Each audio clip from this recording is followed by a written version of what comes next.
కాదు, మెడిసిన్ లో, డెంటిస్ట్రీలో, అగ్రికల్చర్లో, ఫార్మసీలో, allied health లో, ప్రతి ఒక్క క్షేత్రంలో మేము ఏఐ పిల్లలకి నేర్పిస్తున్నాం.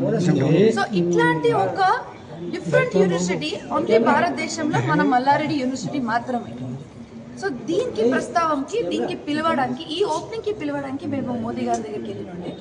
అక్కడ వెళ్ళినప్పుడు మన స్థానిక బీజేపీ మినిస్టర్ గారు, మన కిషన్ రెడ్డి అన్న గారు, ఇంకా అక్కడికి వెళ్ళి మేము ఇన్వైట్ చేసి మనము మన క్యాంపస్ కి ఓపెనింగ్ కి పిలుస్తున్నాం. సో దానికి ఇక్కడ మన తెలంగాణ ఏముంది, మన స్టూడెంట్స్, మన ఎడ్యుకేషన్ సిస్టమ్ ఎంత పవర్ఫుల్ గా ఉంది, అది మనం చూపించాలి కదా.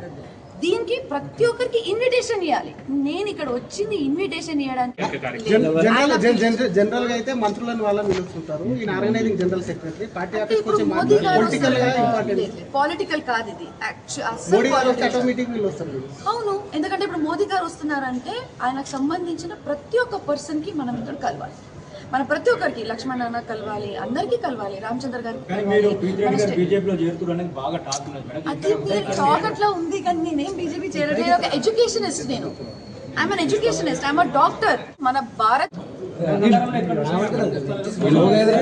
చూడండి, మీరు ఒక మాట చెప్తున్నాను, మొత్తం పార్టీతో టచ్ ఉంటున్నాను, బీజేపీ వాళ్ళతో టచ్ ఉంటున్నాను, తప్పేముంది? అందరితో టచ్ ఉండడంలో తప్పలేదు కదా. I'm educationist. నేను ఒక పార్టీ చూస్ చేయలేను.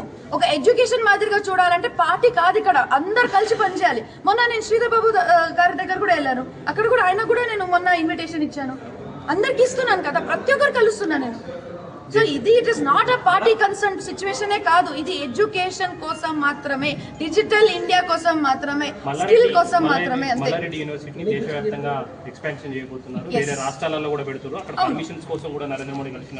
పర్మిషన్